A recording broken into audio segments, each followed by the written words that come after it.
Marikinon din ni Coronadal Mayor Erlinda Raquel ang mga individual na gumagamit ng kanyang pangalan upang manghingi ng pera o anumang pabor mula sa mga contractor at iba pang individual.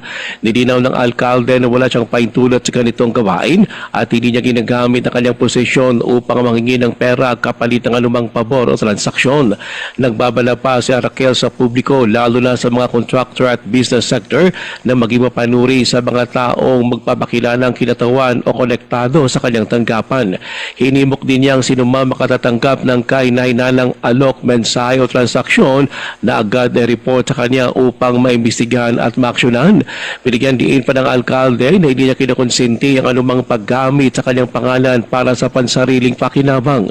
Nananawagan naman siya sa publiko na huwag agad maniwala sa mga taong gumagamit ng kanyang pangalan, lalo na kung mahinihinging pera o anumang kapalit.